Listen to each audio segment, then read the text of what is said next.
अब ये थ्योरम क्या कहता है? अ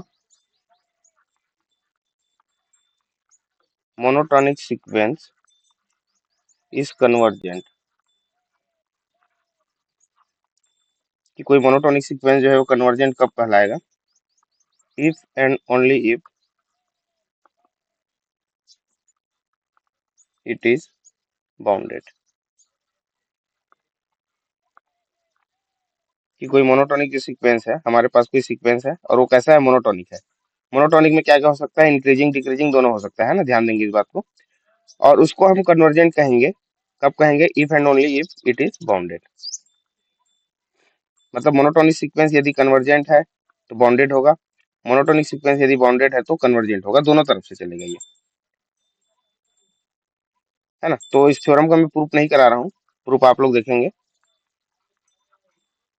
ये होमवर्क में दे देता हूँ इसको। जैसे इससे रिलेटेड आपको क्वेश्चन जैसे देखना है, क्वेश्चन सॉल्व करना है। कहता है prove that the sequence a n this is equal to 2n-7 upon 3n+2 is convergence. इसको हमको कन्वर्जेंस दिखाना है। तो सबसे पहले ये चेक कर लो कि ये सीक्वेंस किस टाइप का है, मोनोटॉनिक है क्या, चाहे इंक्रीजिंग हो चाहे डिक्रीजिंग हो, है ना। इसको हम चेक कर लेते हैं पहले। सो ए एन गिवन है हमको 2n-7 upon 3n+2, then an+1 हमको क्या मिल जाएगा? 2n+1-7 upon 3n+1+2। थोड़ा सॉल्व कर दिए इसको, ये हो जाएगा 2n+2-7 अपॉन 3n+3+2। तो फाइनली हमको an+1 हमको क्या मिल गया? 2n-5 अपॉन 3n+5 मिल गया। अब ध्यान दें कि सबसे पहले चीज हमको चेक करना है, we have to show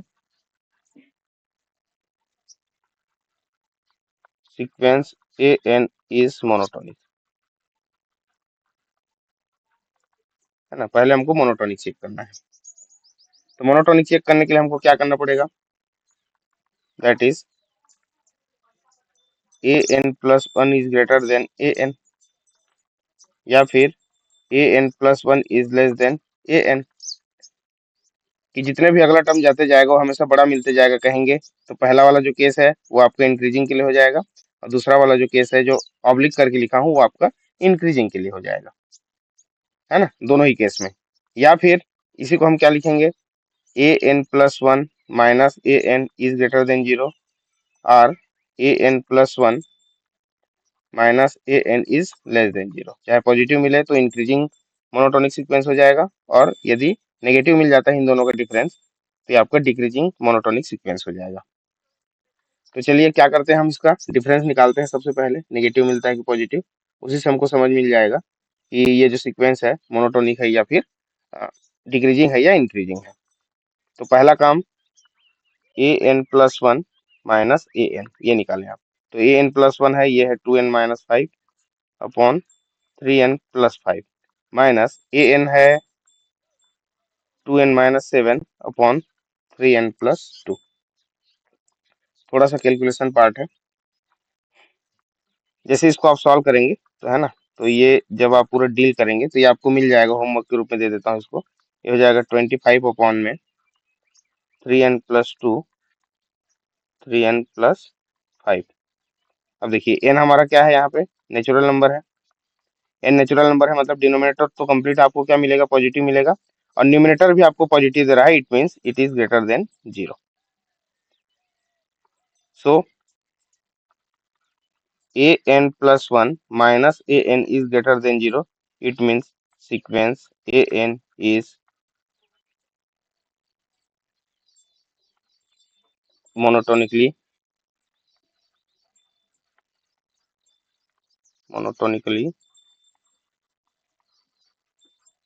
increasing sequence।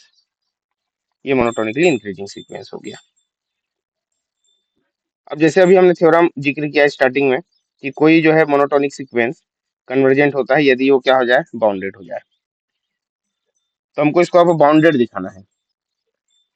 यदि बाउंडेड हो जाता है तो कन्वर्जेंट है, और बाउंडेड नहीं होता है तो फिर ये कन्वर्जेंट नहीं है बाय द अबव थ्योरम, अभी जो हमने देखा थ्योरम में वहां पे। तो हम क्या करते हैं,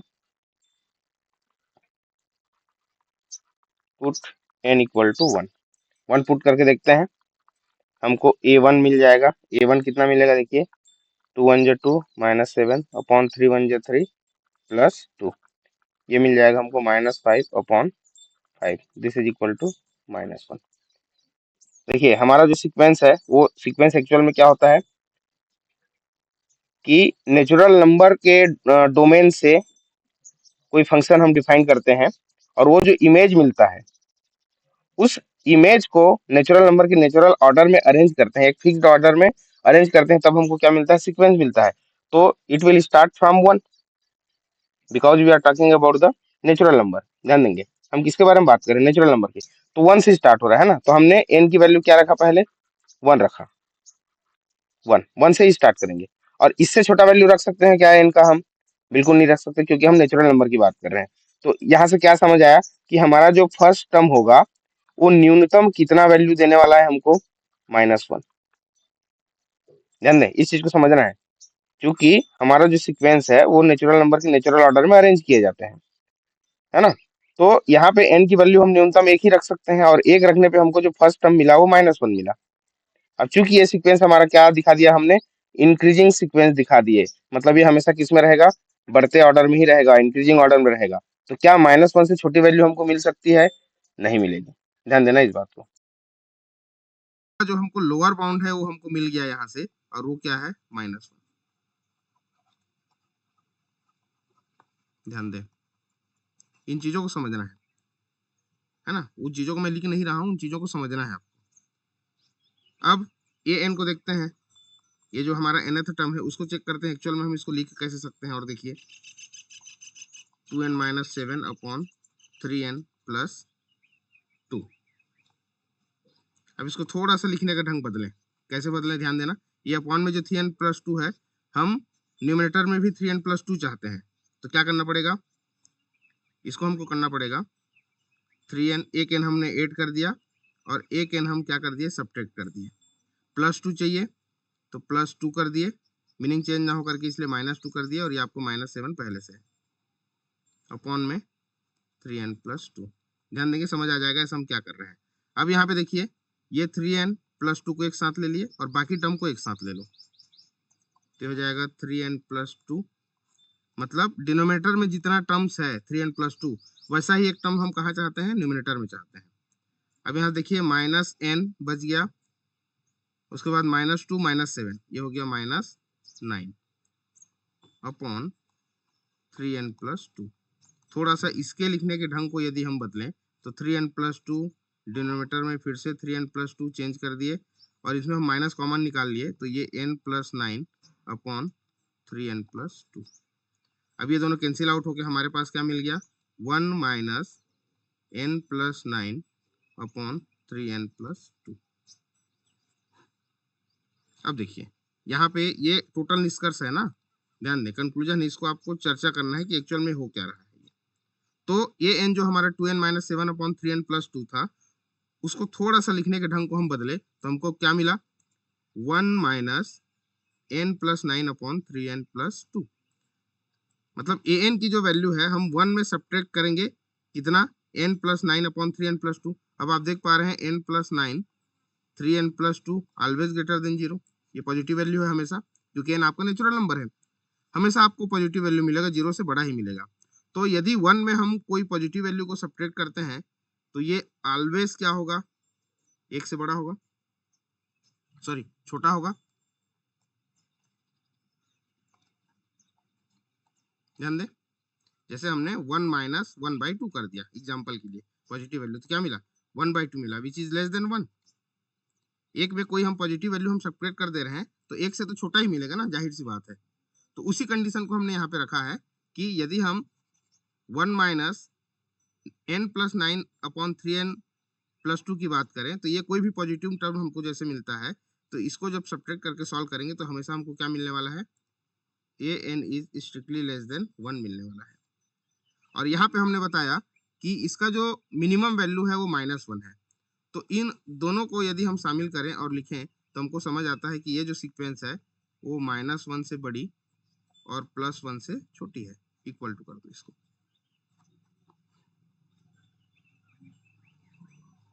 बताइए ये जो निष्कर्ष हमने लास्ट में लिखा ये समझ आया कि नहीं? न्यूनतम वैल्यू -1 है, -1 की इक्वल हो रहा है और इससे बड़ी वैल्यू मिल रहा है, और ये 1 से तो हमको छोटा ही मिल रहा है। देखिए यहाँ पे तो ऑलरेडी हम फर्स्ट टर्म में वैल्यू को -1 ले चुके हैं, तो इक्वल टू हमको शामिल करना पड़ेगा, है ना। तो ये यहाँ से आपको मिल गया लोअर बाउंड, मतलब ये बाउंडेड बिलो है, और यहाँ से आपको मिल गया ये अपर बाउंड, मतलब ये बाउंडेड एबव भी है। इसका क्या मतलब हुआ? Sequence AN is bounded.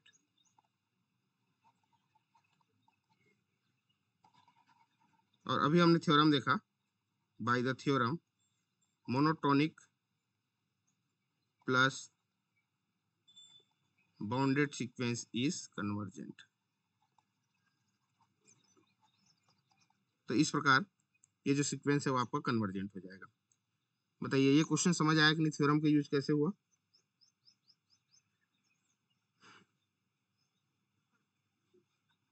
Hello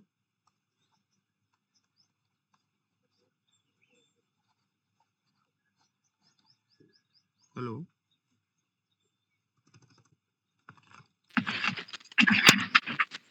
एक बार और समराइज करवा दीजिए ना। रिपीट करना है।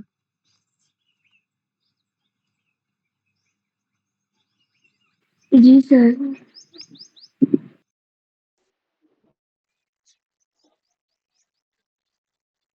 ठीक, देखिए हमने कहा कि इसमें जो थ्योरम है हमारा कि कोई भी सीक्वेंस है यदि वो मोनोटॉनिक है, सबसे पहले यदि हम उसको आइडेंटिफाई कर लिए कि कोई हमारे पास सीक्वेंस है वो कैसा हो जाए, मोनोटॉनिक हो जाए, चाहे इंक्रीजिंग हो चाहे डिक्रीजिंग हो, है ना। तो वो सीक्वेंस आपको कन्वर्जेंट होगा यदि वो क्या हो जाए, बाउंडेड हो जाए। तो ये दोनों तरफ से चलेगा ना, कोई मोनोटोनिक सीक्वेंस कन्वर्जेंट है तो बाउंडेड है, बाउंडेड है तो कन्वर्जेंट है, दोनों तरफ से चलेगा। तो सबसे पहला काम हमने क्या किया, इस सीक्वेंस को हमने पहले चेक किया कि क्या ये मोनोटोनिक है क्या। तो मोनोटोनिक होने के लिए हमको क्या दिखाना पड़ेगा, an+1 minus an is greater then 0 या फिर लेस देन 0। हम टर्म्स में आगे बढ़ते जाएंगे, उनका डिफरेंस लें तो पॉजिटिव आ रहा है, मतलब टर्म जो है बढ़ते क्रम में है तो इंक्रीजिंग हो जाएगा, और यदि उनका डिफरेंस नेगेटिव आ रहा है मतलब वो घटते क्रम में है तो डिक्रीजिंग ऑर्डर का हो जाएगा। तो हमने इसको चेक किया, तो चेक किया तो हमको यहाँ पे देखिए ये हमने सब्ट्रैक्ट किया तो हमको यहाँ पे 25 अपॉन में 3n+2 3n+5 मिल जाएगा। एन हमारा पॉजिटिव नंबर है, नेचुरल नंबर है एन। तो इन दोनों का जो डिवाइड करेंगे, यदि 25 में कुछ भी आप डिवाइड करेंगे हमेशा आपको एक पॉजिटिव नंबर ही मिलेगा। पॉजिटिव नंबर मिल रहा है मतलब दो नंबर्स का डिफरेंस यहाँ से देखिए आपको पॉजिटिव नंबर मिल रहा है, इसका मतलब ये जो हमारा सीक्वेंस है वो क्या है, इंक्रीजिंग ऑर्डर में है, और वो कैसा हो जाएगा, मोनोटोनिकली इंक्रीजिंग।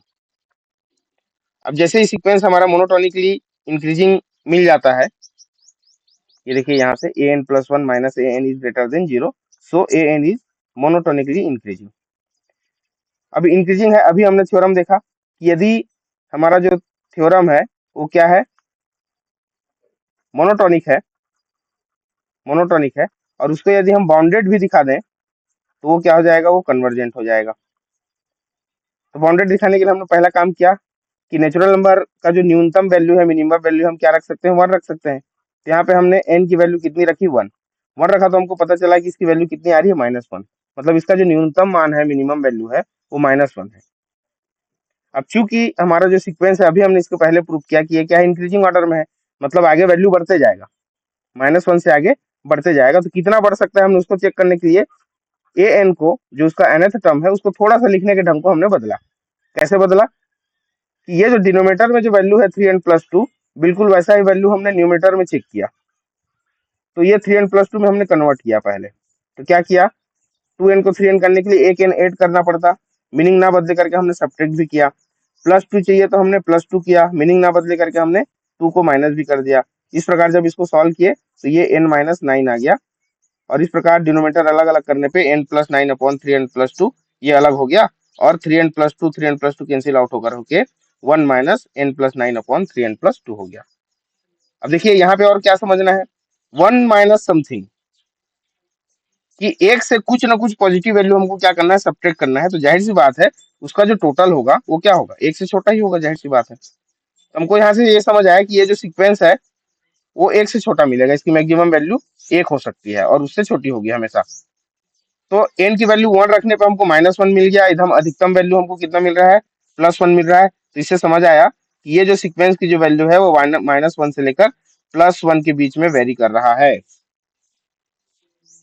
तो इस प्रकार ये बाउंडेड बिलो हो गया और बाउंडेड एबव हो गया। तो जब कोई सीक्वेंस बाउंडेड बिलो और एबव दोनों होता है तो सीक्वेंस क्या कहलाता है आपका, बाउंडेड। ऑलरेडी हमने सीक्वेंस को मोनोटोनिक प्रूव कर चुके हैं, अब ये बाउंडेड भी हो गया। तो अब क्या हो जाएगा, हमारा सीक्वेंस कन्वर्जेंट हो जाएगा। बताइए, क्लियर हो गया जी अब? जी सर। ठीक,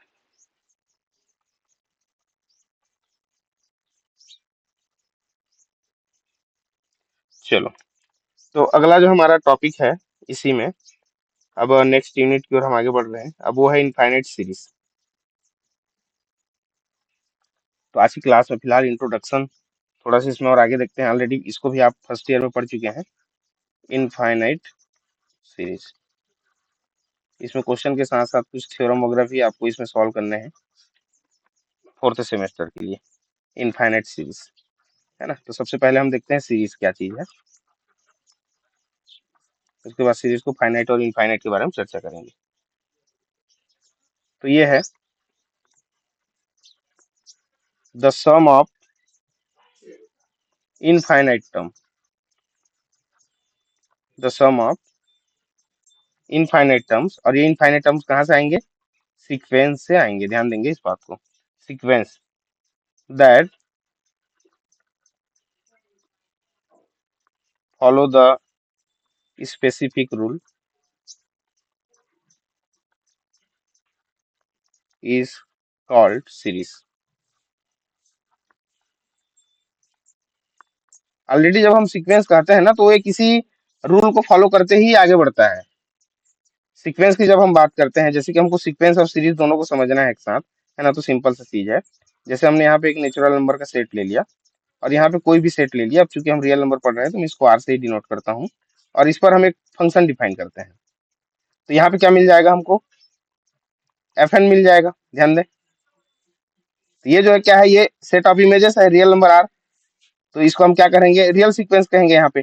तो आर के जितने भी मेंबर होंगे, जो इमेज होंगे, उसको हमको नेचुरल ऑर्डर में क्या करना है, अरेंज करना है, वन बाई वन, वन एक के बाद दो, दो के बाद तीन, ऐसा। तो ये एन जब वेरी कराएंगे तो ये कैसा होगा, ये होगा आपका F1, F2, F3 and so on. इसी क्रम में आप आगे बढ़ते जाओगे। तो क्या हुआ, एक नेचुरल ऑर्डर को क्या कर रहा है, ये फॉलो कर रहा है। उसी को कह रहा है that follow the specific rule. Sequence जब हम कह दिए तो स्पेसिफिक रूल मेंशन करने की वैसे भी आवश्यकता नहीं है ना। तो ये हमारा क्या मिल गया, सीक्वेंस मिल गया। अब इसी सीक्वेंस के इनफाइनाइट टर्म का यदि हम क्या ले लें, सम ले लें, इसी सीक्वेंस के इनफाइनाइट टर्म का यदि हम क्या ले लें, सम ले लें, तो वो जो सम हमको जो मिलेगा वो क्या कहलाएगा, ये कहलाएगा आपका सीरीज कहलाएगा। जैसे कि कोई भी सीक्वेंस की बात हम करें, जैसे ये 1/2, 1/4, 1/6, 1/8 एंड सो ऑन। देखिए ये आपका ज्योमेट्रिक प्रोग्रेशन है ना, ध्यान देंगे, गुणोत्तर श्रेणी का है ये। अब ये अभी ये सीक्वेंस है, अभी ये सीक्वेंस है, लेकिन यदि इसको मैं ऐसा कर दूं, सम कर दूं इसका, 1/2 प्लस 1/4 प्लस 1/6 प्लस 1/8, यहाँ पे कहीं पे आ जाएगा 1/2n, फिर ये आगे बढ़ते जाएगा इनफाइनाइट तक। अब ये हमारा हो गया सीरीज। तो ये सीक्वेंस और ये सीरीज। तो सीक्वेंस जो है क्या होता है कि रियल नंबर को यदि किसी स्पेसिफिक रूल के तहत उसको हम क्या करते हैं, एक नेचुरल ऑर्डर के नेचुरल नंबर में क्या करते हैं, उसको अरेंज करते हैं और उसका यदि हम सम निकाल दें तब वो सीरीज कहलाता है। और चाहे तो दे सकते हैं इसमें एग्जांपल, जैसे 1, 3, 5, 7, 9, ये क्या हो गया, ऑड नंबर हो गए। अब इसी इसी को आप ऐड करके लिख दो, 1+3+5+7+9, तो ये आपका सीरीज हो जाएगा, ये हो जाएगा सीक्वेंस। सीक्वेंस और सीरीज में किसी को कोई डाउट हो तो बताएं, डिफरेंस। अब इसमें जो मेन जो हम बात करेंगे उसके nth टर्म की बात करेंगे, सम ऑफ nth टर्म, है ना, क्योंकि हम सम निकाल रहे हैं। और आगे इसी सीरीज की, जैसे हमने सीक्वेंस के कन्वर्जेंस और डाइवर्जेंस की बात किया हमने, कि किसी भी सीक्वेंस में कि वो कन्वर्जेंट कब होता है, डाइवर्जेंट कब होता है, और थर्ड पार्ट ऑसिलेटरी कब होता है, इसकी हमने चर्चा किया सीक्वेंस में। अब इसी चीज को अब हम किस पर चर्चा करेंगे, सीरीज के लिए चर्चा करेंगे, कि यदि हमारे पास कोई इनफाइनाइट सीरीज है तो वो किस केस को होल्ड करेगा, कि वो कन्वर्जेंट हो जाए, डाइवर्जेंट हो जाए, ऑक्सीलेटरी हो जाए। अब चूंकि सीरीज हमारा इनफाइनाइट है, अनंत तक जा रहा है, तो उसके लिए हम क्या करते हैं, किसका हेल्प लेते हैं, sum of nth term, sum of nth term. जो भी हमारे पास सीरीज है उसका हम nth टर्म फाइंड कर लेते हैं और उसका सम निकाल लेते हैं। और यदि वो कुछ कंडीशन को फुलफिल करे तब वो कन्वर्जेंस, डाइवर्जेंस, ऑक्सीलेटरी कहलाएगा। उसको हम आगे चर्चा करेंगे। तो सबसे पहला काम हम क्या करते हैं कि सम उसका कैसे निकालें, nth टर्म का सम निकालें, कैसे निकालें। तो इफ केस नंबर 1 कि हमारे पास मान जाए कोई अरिथमेटिक सीरीज है ना, इसको तो आप 10th लेवल में पढ़ के आते हैं, समांतर श्रेणी अरिथमेटिक सीरीज है। तो इसका जो nth टर्म होता है, आप सभी जानते हैं, a plus n minus one into d होता है, where a is the first term of the series, n is the nth term and d is the common difference. ठीक है, तो ये nth टर्म हो गया। अब इसका सम ऑफ nth टर्म, सम की हम बात करेंगे और इसको कैसे रिप्रेजेंट करेंगे, हम एस एन से रिप्रेजेंट करेंगे। तो ये क्या होता है, ये होता है n/2 2a plus n minus one into D. ये इनफाइनाइट सीरीज के केस में हो जाएगा, है ना। और ये आपके पास फाइनाइट सीरीज है, तो ये हो जाता है n/2 a प्लस एल हो जाता है, एल आपका लास्ट टर्म है ना, l equal to last term, कोई भी सीरीज दिया है उसका अंतिम पद। तो ये हो गया किसके लिए, अरिथमेटिक सीरीज के लिए, कि यदि आपके पास कोई समांतर श्रेणी है तो उसके सम ऑफ nth टर्म आपको निकालना है, क्योंकि यहाँ से आप limit n tendings to infinite करेंगे।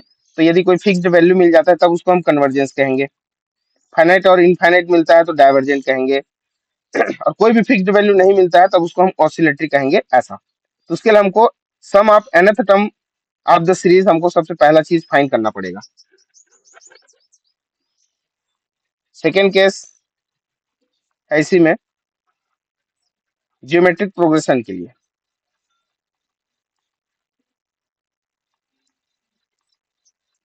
कि हमारे पास यदि जो सीरीज है और वो कैसा हो जाए, वो जियोमेट्रिक हो जाए। उस केस में यदि जियोमेट्रिक हो जाता है तब हम क्या कर सकते हैं, ऐसा। तो इसके लिए भी सम ऑफ nth टर्म आप देख लें अच्छे से, क्योंकि ये सब फार्मूले आगे काम आएंगे।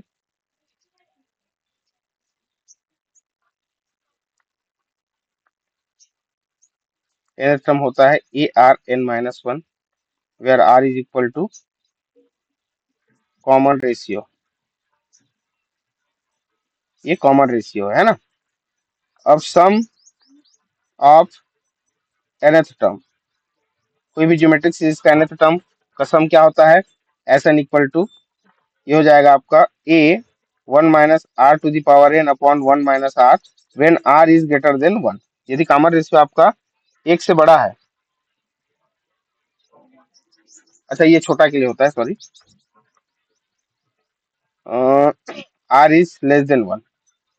अगला a r n minus one upon r minus one हो जाएगा if r is greater than 1। और इसके इनफाइनाइट टर्म का जो सम होता है, सम ऑफ इनफाइनाइट टर्म, ये हो जाता है ए अपॉन 1 - r। ध्यान दें, ये पहला nth टर्म के लिए सम कब, जब कॉमन रेशियो की वैल्यू लेस देन 1 हो और कॉमन रेशियो की वैल्यू ग्रेटर देन 1 हो। और अंतिम जो हमारा था वो फाइनाइट के लिए है, सम ऑफ इनफाइनाइट टर्म्स, आर की वैल्यू कुछ भी हो यहाँ पे। अब ध्यान दें कि किसी भी सीरीज के लिए हमको, अच्छा ये दोनों चीजें क्लियर है क्या, एक बार यस नो बोले, चाहे अरिथमेटिक सीरीज की बात करें चाहे ज्योमेट्रिक सीरीज की बात करें, ये दोनों चीजों का केस आप लोगों को क्लियर है क्या सभी को। ये केवल फार्मूले लिखा है आपने, जो है ना 10th 11th में पढ़ के आए हैं, ठीक। अब नॉर्मली जो हम किसी सीरीज के कन्वर्जेंस और डाइवर्जेंस की जब हम बात करेंगे तो एक्चुअल में हम क्या डिस्कस करेंगे, हम इसको थोड़ा चर्चा करते हैं। Convergence and divergence of infinite series. सबसे पहला केस, पहला चीज क्या करेंगे इसमें, find the sum of infinite series, क्या उसका nth टर्म्स, है ना। सपोज हमने Sn को क्या ले लिया, u1 plus u2 plus u3 and so on un। इसकी हम बात करते हैं पहले। अब मतलब Sn जो है हमारा सम ऑफ nth टर्म है ना, ध्यान देंगे nth टर्म ये रहा, ये उसका हमने सम ले लिया। अब केस नंबर 1, पहला केस, पहले केस में हम क्या कहते हैं, कन्वर्जेंट की बात करते हैं पहले केस में, कि ये जो सीरीज है हम सम ऑफ nth टर्म की हेल्प से इसको कन्वर्जेंट कैसे कहेंगे। यदि इसके सम ऑफ nth टर्म का हम लिमिट निकालें n tending to infinite Sn, और ये हमको क्या मिल जाए, कोई भी फाइनाइट वैल्यू मिल जाए, फाइनाइट एंड यूनिक वैल्यू, ध्यान दें, तब हमारा जो सीरीज है वो कन्वर्जेंट कहलाता है। नंबर दूसरा, केस नंबर 2, इसमें हम बात करेंगे डाइवर्जेंट की। डाइवर्जेंट की इसमें क्या हो जाएगा, limit of n tending to infinite Sn, यदि हमको क्या मिल जाता है, या तो प्लस इनफाइनाइट मिले या फिर माइनस इनफाइनाइट मिले, तब हम कहते हैं कि सीक्वेंस जो है वो क्या है, सॉरी सीरीज जो है क्या है, वो डाइवर्जेंट है। एंड लास्ट केस नंबर 3, कि इस सीरीज को हम ऑक्सीलेटरी कब कहेंगे, यदि हम इसका लिमिट फाइंड करें और ये क्या मिले, यूनिक ना मिले, नॉट यूनिक, तो उस केस में हमारा जो सीरीज है वो ऑसिलेटरी कहलाएगा, है ना। कुछ सिंपल से एग्जांपल चीजों को और समझने के लिए, बेहतर समझने के लिए, जैसे कि हमारे पास 1 plus 2 plus 3 plus and so on infinite तक ये निकल रहा है, ध्यान देंगे ये सीरीज है। तो सबसे पहले सीरीज को हमको पहचानना है। आप देख पा रहे हैं हर एक दो मेंबर के बीच का जो डिफरेंस है वो 1 है, देख लीजिए। तो ये सीरीज हमारा क्या है, अरिथमेटिक सीरीज है। तो अरिथमेटिक सीरीज है तो इसके लिए जो Sn होगा वो 1 plus 2 plus 3 and so on infinite तक जब ये जाएगा, ठीक है, तो इसको हमको कहाँ तक ऐड करना है, nth टर्म तक ऐड करना है, ध्यान देना। सम ऑफ nth टर्म हमको फाइंड करना है। तो किसी भी नेचुरल नंबर का nth टर्म का जो सम होता है वो क्या होता है, n प्लस 1/2 होता है। तो ये हमको Sn मिल गया। अब इसकी लिमिट निकाल दो जी, n tendings to infinite Sn, limit n tends to infinite n plus 1/2, और ये क्या दे देगा आपको, ये इनफाइनाइट दे देगा। देखिए n की वैल्यू इनफाइनाइट पुट करेंगे, n तो कहीं से कैंसिल आउट नहीं हो रहा है, और यदि इसका लिमिट आपको इनफाइनाइट मिल गया तो ये जो सीरीज है ये आपका सीरीज हो जाएगा डाइवर्जेंट।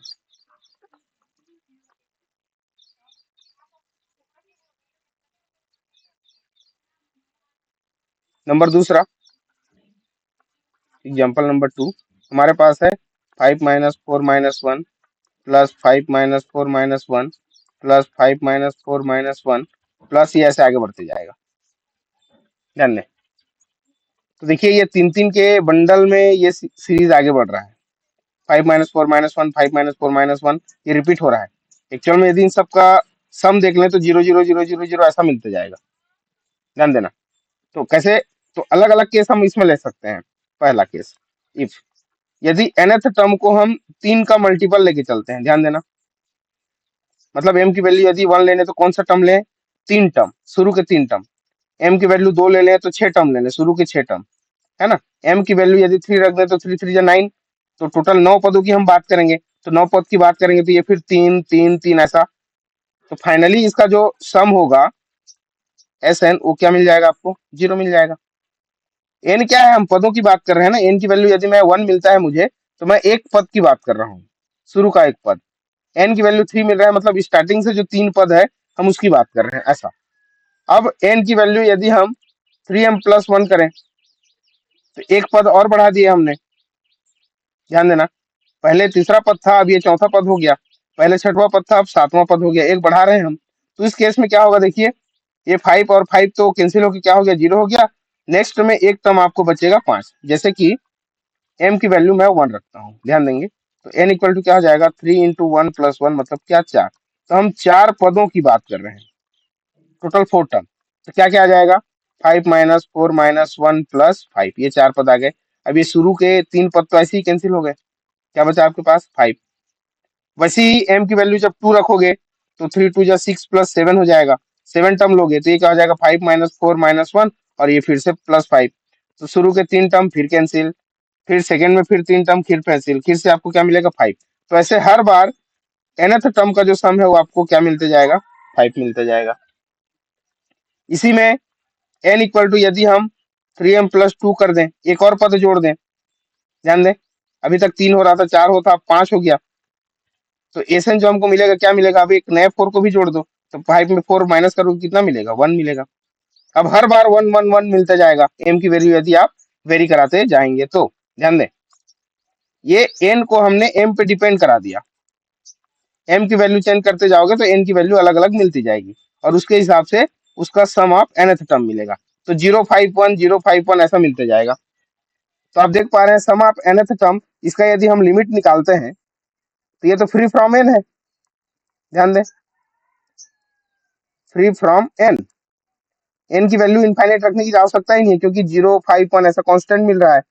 तो इस केस में यदि 3 ही टर्म हम लेके चलते हैं, तो एक बार nth टर्म हमको 0 मिल गया इसका लिमिट, एक बार लिमिट इसका 5 मिल गया, एक बार लिमिट इसका 1 मिल गया। तो क्या है, फिक्स्ड मिल रहा है क्या? इसका यूनिक नहीं मिल पा रहा है इसका लिमिट। तो ये जो सीरीज हो जाएगा, ये सीरीज आपका ऑक्सीलेटरी हो जाएगा। बताइए, चीजें क्लियर हुआ क्या?